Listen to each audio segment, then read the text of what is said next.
En la compañía madrileña de teléfonos, ese ruido es lo que menos se escucha, al menos hoy. El sonido es algo diferente.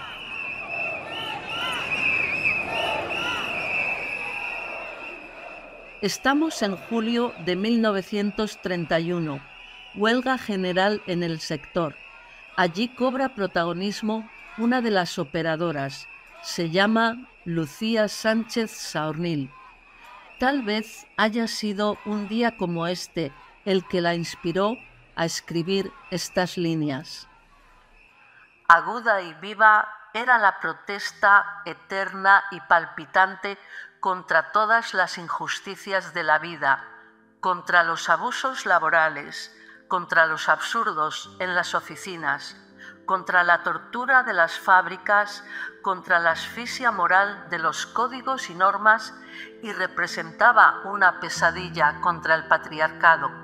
Esa lucha continua la desgastaría terriblemente y le generaría numerosas dificultades y grandes enemistades.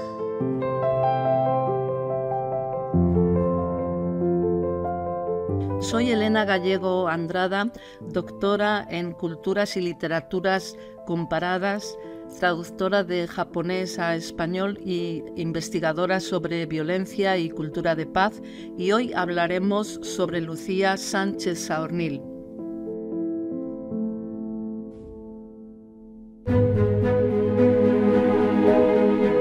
¿Qué sentirías si no pudieses firmar tu obra?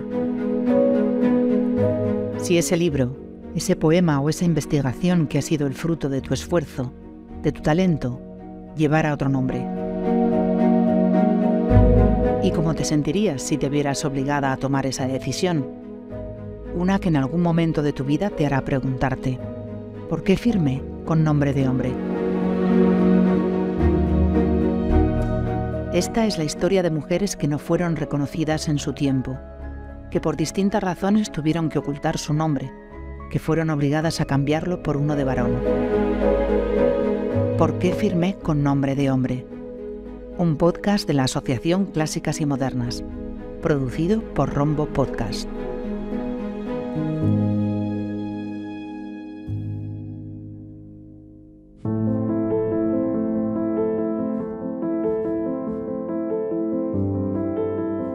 Lucía, sin ser una mujer conocida del gran público, es un emblema en tres ámbitos. Primero, en el literario, por ser la única mujer que se implica en el ultraísmo a partir de 1919, el primer movimiento literario vanguardista de España, y por hacerlo en parte con la firma de Luciano de Sansaor. Segundo, en el anarquismo, por haber tomado como misión la inclusión de las mujeres en primera línea de los sindicatos y de la arena pública, en concreto con la autoría en la creación de la revista Mujeres Libres y del movimiento homónimo de agrupaciones femeninas.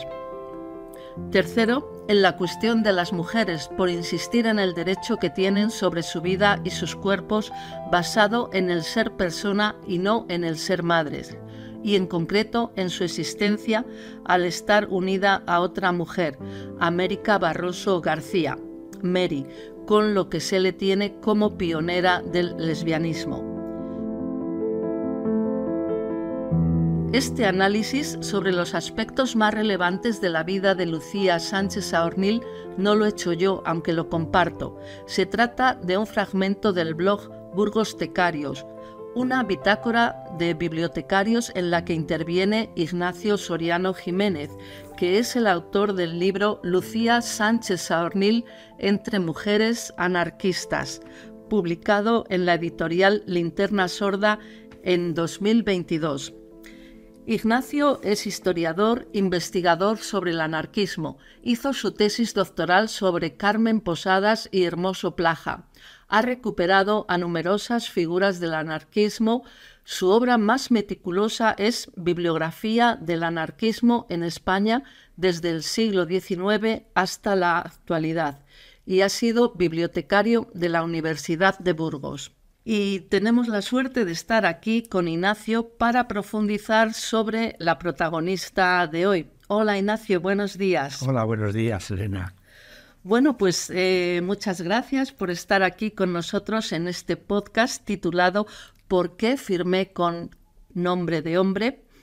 Y bueno, hablando de Lucía, ella firma como Luciano Sansaornil unas veces y bueno, como poeta utiliza ese seudónimo, luego más adelante como periodista, como escritora utilizará otros seudónimos.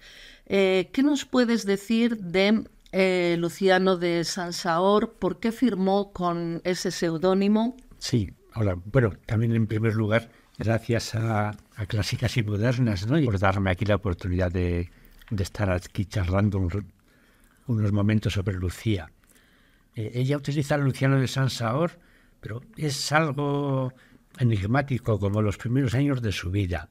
No sabemos muy bien su trayectoria infantil-juvenil, y lo curioso del seudónimo es que lo utiliza en poemas que a veces antes los ha publicado como Lucía, por lo que yo tengo una hipótesis sobre el nacimiento, ¿no? Luego ya sobre lo que significa el tener una doble personalidad en este sentido literario, y sobre su posible ya lesbianismo, no sabemos si de entonces ya es distinto, pero creo que el nacimiento de este seudónimo es un poco de juego con su hermana. A ella les gustaba mucho los romances, los cuentos, los escribían. Su hermana también escribe y nos han quedado poemas suyos, pero hay un poema que no he logrado encontrar, escrito por Camilo de Sansaor, entonces, que está en la revista Cuba y España, pero para nuestra desgracia faltan dos números, 2 ejemplares, y uno de ellos es en el que está ese poema. Y yo pienso que incluso las 2 hermanas, una era Luciano y otra Camilo, y componen el Sansaor con sus apellidos, Sánchez Saornil. Y entonces el nacimiento creo que quizá está ahí, y que ella lo utiliza para los poemas que escribe en Madrid. Comienza a hacerlo, ¿no? Porque estos mismos poemas que digo que están publicados como Lucía, están publicados en Algeciras y en Cádiz, anteriores. Sí. Y cuando va a publicar en Madrid, utiliza el seudónimo de Luciano de Sansaor. Sí. Y yo creo que es porque coincide en el año en el que ella comienza a trabajar en Telefónica, que es 1916. Sí. La primera vez que utiliza el seudónimo es en diciembre del 16. Y ya ha comenzado a trabajar en enero. Las condiciones en el trabajo son un poco casi religiosas, ¿no? Incluso hay muchas mujeres que llevan puesto el velo cuando van a trabajar. Tienen las indicaciones de un director espiritual sobre la directora, etcétera, etcétera. Entonces, yo creo que ella no quería que se supiera que ella componía unos poemas tan sensuales como eran, ¿no?, los que hacía en ese momento. Y Lucía Sánchez Saornil es una mujer polifacética, una mujer hecha a sí misma, que bueno, fue poeta, escritora, trabajó en Telefónica, era periodista, cronista de guerra, estuvo en el frente desde allí como periodista. Fue sindicalista represaliada, oradora, pintora y organizadora del movimiento de mujeres libres y de solidaridad internacional fascista. ¿Cómo es posible que una mujer reúna todas estas virtudes, todos estos talentos y pues, tenía que tener una personalidad muy fuerte, muy enérgica? Sí, yo creo que eso tenía sobre todo entusiasmo. Era una mujer muy entusiasta y capaz, claro, pero entusiasta en el sentido de que cuando descubría algo, ella se metía hasta dentro en eso, ¿no? Por eso fue variando en varios ambientes. Y sí, curiosamente, a ella ahora se la pone en el movimiento este de la sin sombrero, a partir del libro de Tania Bayó. Ya te comentaba que este invierno en Madrid ha estado en la gran exposición de la Sin Sombrero, ahí en el centro de la Villa de Madrid. Y es algo, ella nunca perteneció a ese movimiento, de hecho, pero porque es un poquito posterior a cuando ella comienza en el ultraísmo, ¿no? Son 10 años posteriores. Y también estas mujeres, prácticamente la mayoría, son de clase media, media alta. Sí. Cosa que Lucía no es. Es casi la única que tampoco tiene estudios. No tiene estudios reglados. Sí. Ella es casi, aunque sí asiste a un centro que se llama Centro Hijos de Madrid durante pues prácticamente casi hasta los 18 años que se les permitía estar allí, ¿no? Y lee mucho, es muy autodidacta. Sí, y en tu libro dices que su padre le decía, me irrita que tengas tanta curiosidad, ¿no? Sí, eso viene de un relato que hace ella. Entonces, bueno, podemos creerlo o podemos creer que se refiere a otra. Porque digamos que una mujer en esa época pues normalmente no tenía curiosidad porque no sabía, ¿no? Y bueno, pues digamos que la cultura estaba reservada para las clases altas, la clase burguesa. Y hablando de este tema... Sí, relativo a esto, lo que sí hizo ella es la batalla de casa, que la llamaba. La batalla de casa. Entonces, en principio, pues ella estaba un poco predestinada, digamos, a haber sido la ama de la casa, ¿no? Porque aparte de que su hermano mayor muere cuando ella tiene 5 años, su hermana pequeña muere al año, solamente queda Concha, que es la hermana que sigue a ella, que está también, siempre va a estar enferma durante toda su vida, y Lucía va a estar muy unida a ella, ¿no? Pero la madre de Lucía muere también cuando Lucía tiene 12 años. Sí, y se espera de Lucía que sea una mujer tradicional que cumpla con el rol que se espera de una mujer de su época. Lógico, y lo que haría el 90% de las mujeres de ese tiempo hubiera sido pues hacerse cargo de la casa a los 12 años y medio, cuando muere su madre, estar al tanto de su padre y de su hermana, ¿no? Sí. Pero ella no lo hace, y en concreto, además, en uno de sus primeros artículos lo dice. Dice, yo he ganado la batalla de mi casa. Yo he ganado la batalla de mi casa. Qué bonito. Y por eso lo decía como un mensaje al resto de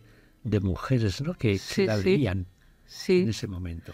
Y luego también es muy interesante que en esta época había muchas mujeres anarquistas que lo eran de nacimiento, de tradición, porque venían de familias anarquistas. Pero ella convivió en diversos ambientes y llegó al anarquismo, pero no era anarquista de nacimiento. Yo creo que llega al anarquismo por el entusiasmo que he dicho antes, ¿no? Sí. Tiene entusiasmo y al mismo tiempo tiene una cierta ingenuidad. Es decir, no es una persona práctica, digamos. Ella no se va a hacer rica, aunque podría haberlo sido con sus capacidades. Es una persona idealista que tiene su ideología propia. Tiene esa ingenuidad que se necesita para la rebeldía, ¿no? Un pensamiento crítico.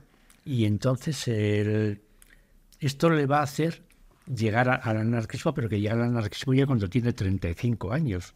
Pasando de los 35. Sí. Por eso un poco el libro también pretende situar esto, ¿no? Y por eso se subtitula Entre mujeres anarquistas. Entre mujeres anarquistas.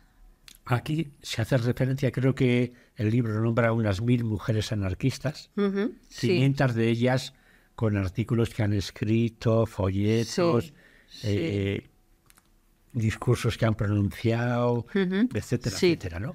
Porque mi idea en principio era haber hecho 2 libros, uno de Lucía y otro de mujeres anarquistas, que ese lo tengo ahora mismo entre manos y lo estoy aumentando, ¿no? Muy bien, sí. Pero claro, todo lo que tenía, de momento no me cupo todo aquí. Lo uniste y luego estás haciendo otro por un lado, exclusivo sobre mujeres anarquistas. Por esta visión de no hacer una geografía, ¿no? Sí. De no hacer una alabanza sin más sobre alguien. Sí. Entonces lo uno y le pongo en contexto del resto de mujeres, pero todo no entró por aquello que yo digo que los editores, cuando vieron La linterna sorda, cuando vieron en principio el manuscrito primero, el borrador primero, dijeron no, No. Nada de libros gordos que no los lee nadie. Los libros gordos ya no los lee nadie. Los libros gordos.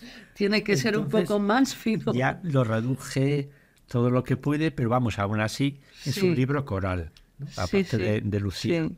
Y Lucía, decíamos que llega al anarquismo tarde porque antes ha pasado una serie de etapas, porque ya viene de una familia más tradicional. Quizás su padre estuvo sindicado en UGT, ya más tarde de lo que sé, ¿no? Entonces, ella en el colegio que tiene, porque el primer artículo que escribe en 1913, tiene una educación tradicionalista. Sí. Es un colegio donde la comisión de señoras que hay es la marquesa de no sé qué, la duquesa de no sé cuántas. Sí. Y entonces ella dice, bueno, estas mujeres son las que nos van a salvar, las que nos van a emancipar. Sí, ¿no? pero luego ella va descubriendo otros mundos, porque al trabajar en Telefónica, allí hay huelgas, conflictos, ella participa activamente porque ya tenía un carácter rebelde y un pensamiento crítico. Sí. Y justo por eso Y eso le va llevando al anarquismo. Sí. Tiene otra etapa intermedia que es en los años 20, la primera es en los años 10, la segunda en los años 20, que es cuando ella conecta con las sin sombrero. Pues aquí, ¿no? Claro, entonces, que eran más o menos contemporáneas. En artículo, ella habla ya no de la comisión de las señoras, la señora de y tal, sino de otro tipo de mujer, de las mujeres intelectuales que buscan su libertad. Que buscan su libertad y que son las que van a poder emancipar al resto de mujeres, ¿no? Sí, claro. Es decir, tendremos que confiar en que estas mujeres hagan asociaciones, creen ateneos, eduquen a la mujer y tal, ¿no? Es la segunda etapa. Y la tercera es cuando ella ya se pone directamente con las mujeres obreras. Sí. Y cuando entra en los años 30, ya en los años de la República, además años de mucha efervescencia, ¿no? Entra en contacto con las mujeres obreras un poco como denosta lo anterior, ¿no? Sí. Dice, no, estas burguesas tampoco nos van a liberar de nada. Y ahí es donde funda el movimiento de mujeres libres, que entonces también... ya entra dentro del anarquismo y ella ahí va a ver también otra cosa. Sí. Dice, claro, dentro del anarquismo está muy bien, es una ideología con la que me identifico, pero resulta que la mayoría de las mujeres están en casa. Sí. Y son los hombres los que van al sindicato, los que van... El anarquismo dejaba en un segundo plano el discurso de la mujer y llegó un momento que Lucía... No el discurso teórico, porque el discurso teórico del anarquismo, que por eso el libro lo contextualiza, el discurso teórico del anarquismo ya, desde 1870, ya está muy clara, ¿no? La igualdad, hombre-mujer en todo, ¿no? Pero la práctica... era distinta. Sobre el papel hay una igualdad, pero en la práctica pues seguía habiendo... Claro, entonces ella tiene una serie de artículos en el periódico Solidaridad Obrera, que es quizá el más conocido del anarquismo español, ¿no? Que se titula La cuestión femenina en nuestros medios. Y la cuestión femenina en nuestros medios es eso. Tenéis que sacar a la madre, a la compañera, a la hija de casa y dejarla que vaya al sindicato. Y eso, la principal herramienta era la educación de las mujeres, porque en esa época la mayoría de las mujeres en España éramos analfabetas. Claro, entonces por eso ellas con Mercedes Coma Posada y con Amparo Poch quieren fundar la agrupación Mujeres Libres, que primero tendría una serie de ateneos, clases, etcétera. Y era la cuarta rama del anarquismo, y parece ser que muchos de sus compañeros no las comprendían y no veían la necesidad de crear ese movimiento, ¿no? Sí, incluso había mujeres que tampoco lo veían, como Irma Goldman, por ejemplo, o Federica Monseni. Que decían, ¿para qué crear ese movimiento? ¿Para qué vamos a crear si vamos a hacer la revolución social? El día que hagamos la revolución social... pero llegó un momento en que Lucía vio que el anarquismo tenía su discurso, sus metas y objetivos, pero ahí no entraba la cuestión femenina y vio la necesidad de crear este movimiento que llegó a tener como 20.000 mujeres y había unas 150 agrupaciones, asociaciones en toda España. Y eso dentro dentro de la parte republicana de España, porque eso ya fue durante la guerra, sí. Y era la mitad de España, digamos, la mitad de territorio. Sí, porque es que además el primer número de Mujeres Libres se publicó en abril en mayo de 1936. Tres números que salieron antes de la guerra. Tres. Mayo, junio y julio. Sí. El último salió pues unos días antes porque salían los días 15. Claro. Y el 15 de julio sale el tercer número de Mujeres Libres y el 19 ya. Y llegó a tener 14 números, sí, llegó. Y luego ya llegó un momento que por la guerra fue imposible seguir publicando. Sí. El último lo editó en diciembre del 38. Sí. 1938. Sí. Entonces que quizá hay testimonios ahí, ¿no? Algunos lo decimos en el libro, de que la gente se sorprende muchísimo al leer hoy esta revista. Claro. Es una revista pues muy de actualidad y muy puntera. Sí. Y bueno, luego al finalizar la guerra, Lucía y su compañera Mary tienen que exiliarse. Sí. Y digamos que Lucía vive un triple exilio por ser mujer, por ser anarquista, por ser escritora. Por ser lesbiana. Por ser lesbiana, efectivamente. En ese momento, ¿no? Sí. Aunque ahí, pues bueno, hay toda esa serie de contrariedades dentro de ello que hablábamos antes, ¿no? De que ella vivió siempre con Mary dentro de con la familia de Mary. Sí. Porque terminaron los últimos 22 años de su vida, los vive en Valencia. Sí. En casa de una sobrina de Mary.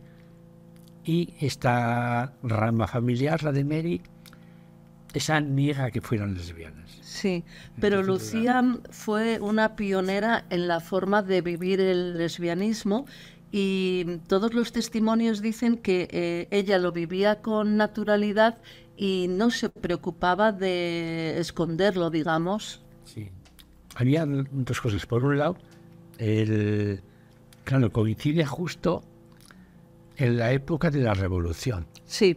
O sea, que es cuando conoce a Mary, pues en el año 37. La conoce en Umbral, en Valencia. En la revista Umbral, sí. Y luego ya se van a Barcelona, y ahí la época de Barcelona, todo el año 38, 1938, es cuando se dan los testimonios de la gente que las conocía, y que dice que lo llevaba con naturalidad, ¿no? Sí. Pero por otra parte, ella también era totalmente contraria a que ninguna ley legislase las relaciones personales. Sí, o sea, el amor libre, que cada persona es libre de... Efectivamente, cada persona vive libremente. Amar a quien ley quiera. Tiene que decir que haga tal o que haga tal, o que favorezca esta o aquella postura de su vida, ¿no? Sí. Entonces, claro, como solamente eso sucedió en el año 38, cuando estaba en Barcelona, pues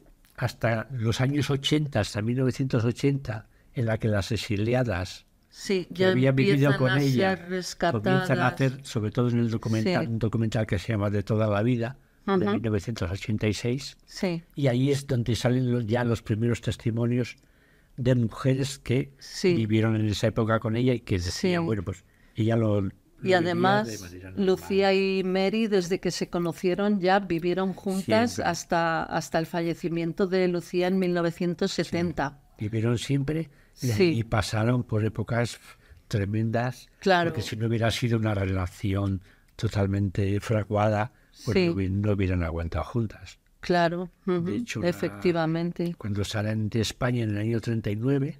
Sí, van a Francia. Van a Francia y a partir de entonces... públicamente ellas van a ser primas.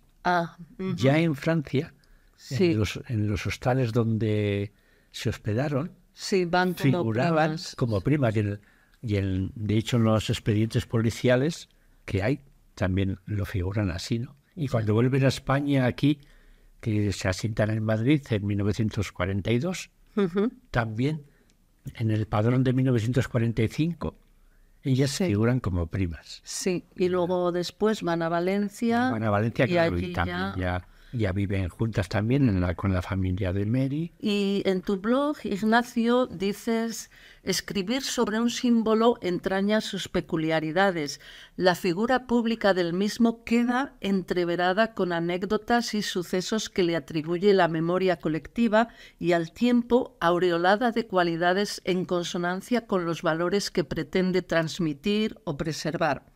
En muchas ocasiones este proceso es propiciado por la propia protagonista, que se cuida de velar su existencia.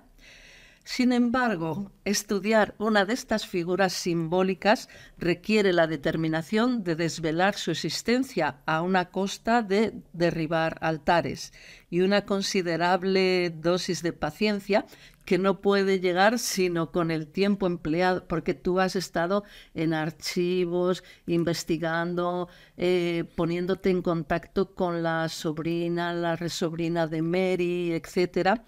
Y bueno, pues esto es lo que sucede cuando se desea biografiar a personas como Lucía Sánchez Saornil.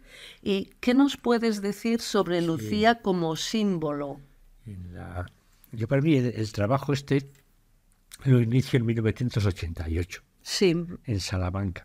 Desde entonces comencé a recopilar ya cosas de ella, y entonces yo la conocía precisamente como un símbolo del anarquismo, porque hay un libro de Lola Iturbe, que es una anarquista, sí, que conoció a Lucía. Que Lola Iturbe fue la primera que trató de rescatar a Lucía. Y es la primera que rescatan a las mujeres anarquistas. Tiene un libro que se llama La mujer en la lucha social, que se publicó en México en 1974. Ajá. Y luego ya vinieron estudios de Merinás en el 76 sobre mujeres libres, y también de Lucía, ¿no? Entonces yo conocía todo esto y me atraía. Pero en el 88 fui a trabajar al archivo que entonces se llamaba la Guerra Civil de Salamanca. Sí. Y claro, pues ahí tuve todos los documentos de primera mano. Por ejemplo, la revista Mujeres Libres, que no se veía en ningún sitio, pues ahí estaban los originales. Qué bonito ver los originales de Mujeres Libres, la correspondencia. Entonces, a partir de ahí comencé a recopilar. Pero no terminaba de decidirme, porque como Lucía era tan reservada, y la última etapa de su vida la pasó prácticamente en el silencio. Sí, como una vida muy discreta. Y ella tampoco escribió muchas cosas de ella, y por eso que te digo de que no quería que nadie se inmiscuyera en su forma de vivir. Pues yo tenía un pudor, ¿no?, en meterme en la vida de Lucía. Parece que en los últimos años de su vida escribió algunos poemas como con cierto temor a la muerte, con añoranza de la juventud, pero igual no estaba muy interesada en dejar unas memorias, que tampoco lo podemos saber, ¿no? Claro. Si se han perdido o no. Pero otras mujeres como Sara Berenguer, Federica Monseni o Carmen Conde escribieron sus memorias. Entonces... Y te comentaba que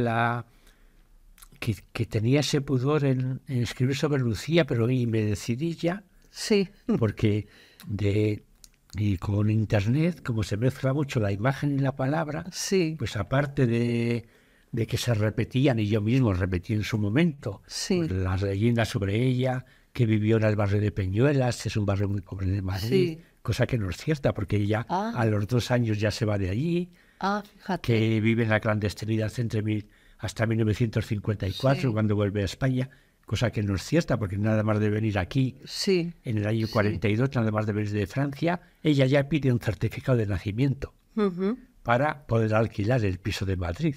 Y para poder tener una cartilla de racionamiento. Y ser cabeza de familia. O sea que hay muchas cosas que son leyenda, que están entre... Por ejemplo,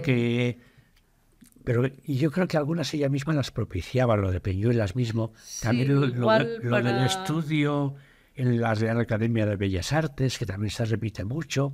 Estudió en la Real Academia de Bellas Artes. Pues no es cierto, porque no hay ninguna huella documental de eso. Como para crear un personaje ficticio o cierta confusión, o para que nadie le siguiera las huellas o entonces, algo así. Como ella también había sido así, y ya cuando en Internet se mezcla sobre todo su imagen con la de Antonia Fontanillas, la misma de Mary, la de Simone Weil. Porque a veces la confunden con Simone Weil y a Antonia Fontanillas le ponen la cara de Lucía y a Lucía la de Antonia Fontanillas. Entonces ya dije, bueno, venga, vamos a hacer algo para... Hay que arrojar luz y que quede claro quién fue Lucía. Y a raíz de ahí, pues voy derrumbar cambiando, mitos. Como te comentaba antes, por ejemplo, pues en la página del Ministerio de Cultura de Pares, que la tenían confundida, la foto ya las escribí, la cambiaron. Tú vas escribiendo. En Wikipedia he cambiado también la biografía, allí he cambiado también la foto que tenía ahí, que también estaba cambiada. Sí. Vas corrigiendo voy corrigiendo, aunque ya me pienso que es casi imposible porque la gente lo repite tan a la carrerilla. Es como un efecto dominó que no hay forma de pararlo y bueno, va cobrando fama y se va conociendo más sobre este movimiento y verdaderamente pues tenemos mucha suerte. Sí, es verdad que por fortuna en lo que llevamos del siglo XXI, ya te comentaba antes que en el libro tiene el último capítulo que se titula Masacre de la Muerte. Sí, ¿no? sí. Sobre todo a partir del siglo XXI, ella va entrando en estos ámbitos, por ejemplo, en el ámbito literario, pues ya entra en las historias de la poesía. Sí, ya se le va reconociendo. En el ultraísmo sí que se le ha reconocido siempre. Sí, en el ultraísmo. Porque Rafael Cansinos Sassens escribió sobre ella. Pero bueno, lo de Rafael es... Bueno, él era un poco misógino, ¿no? Mejor dejarlo para otra ocasión. Lucía dijo muchas leyendas también. Pero sí ha entrado en las historias de la poesía y hay muchas... Y al ser ella también una persona ya que se la tiene como pionera del lesbianismo y tal, pues también en esos ámbitos está también muy valorada. Se la pone ahora también en la generación del 27. Ah, claro, sí.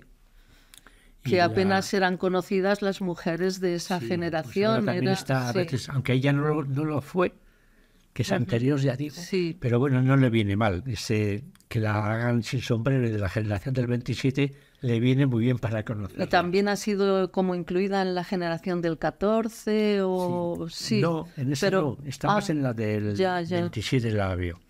Y también pues hay canciones que se han hecho sobre ella, seudónimos que se han puesto, incluso algún hombre se llama, se ha puesto un seudónimo tipo de Lucía Saornil.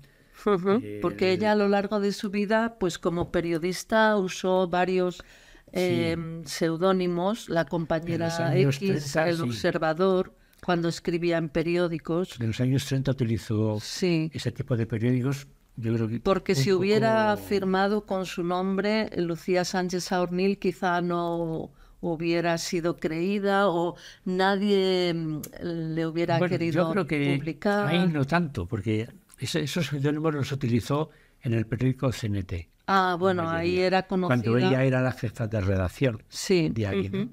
Y además es que dentro del anarquismo era una persona muy querida. Sí. La llamaban nuestra Lucía. Muchas veces se refieren, pues ha venido nuestra Lucía, lo ves en los artículos, ¿no? Sí. Pues fui el otro día al congreso de no sé quién, estuve con nuestra Lucía, dijo unas palabras. No sé que era oradora, ¿no? Sí, era una persona muy aceptada y querida en ese momento. Y ya para terminar, Lucía falleció el 2 de junio de 1970 y está enterrada en el cementerio de Valencia. Allí desde hace algunos años se le rinde homenaje a algún grupo de mujeres y hombres anarquistas y en su tumba pone el epitafio: pero es verdad que la esperanza ha muerto. Ese epitafio lo hizo poner Mary y parece que es un verso de Lucía. Es un verso de... Entonces, ¿tú crees que alguna vez ella perdió la esperanza? Sí. Yo creo que la primera vez que la pierde es en el exilio de Francia. En el año 39 ella hace una actividad inmensa. Yo creo que es el año de mayor actividad suya, a pesar de todo lo que había hecho antes en España, ¿no? Porque logra que se cree una red de auxilio a la gente de los campos de concentración. Sí, a los refugiados para que les lleguen toda la ayuda que venía de Estados Unidos y de Ella Suecia crea unos principalmente, enlaces, se sí. crean unos cauces para que lleguen allí. Y de hecho, cuando está en Orleans, que dirige el periódico Sí. España Expatriada, en Sí. ese periódico se publican toda la gente que ha mandado paquetes y a quién le han llegado a los campos. Sí, o sea que en ningún momento ella dejó de trabajar, Y de luchar tenía por a la sus policía ideales. francesa en los talones. Uf, Porque ya digo que es que esa fue una época Claro. inmensa para Lucía. Existen los expedientes policiales en Francia, sí, en Perpiñán, Sí, sí. París, Orleans Sí. y Montauban. pero aún así ella era valiente y Ya no dejaba ahí de continuaba luchar. haciéndolo, ¿no? Sí, sí, Entonces,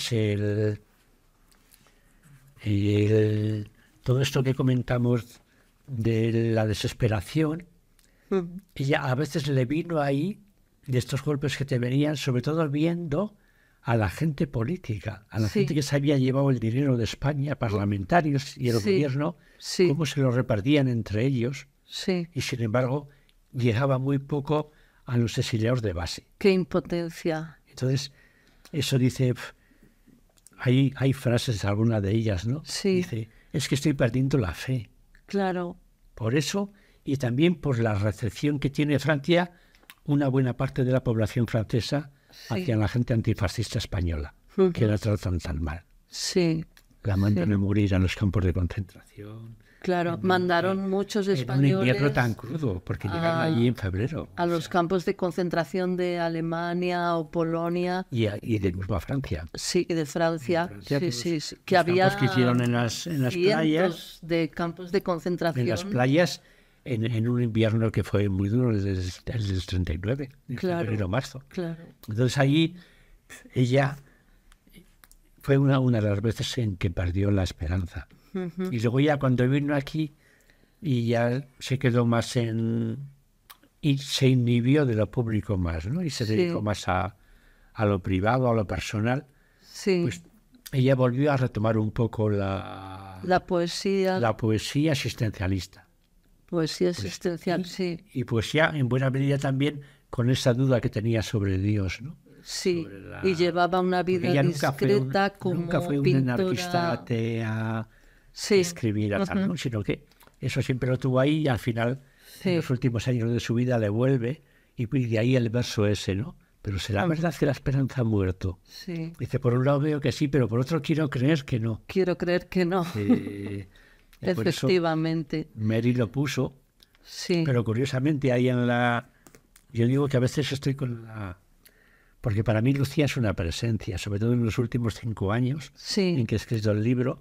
Yo puedo ir a... Tú hablas de Lucía en presente, Claro. porque para ti sigue existiendo. Sí, para mí Sí. sigue existiendo y a lo mejor yo voy a tomar un café ahora ahí en la Plaza Mayor y pido otro café para ella. Ah, sí, qué bonito, Ignacio.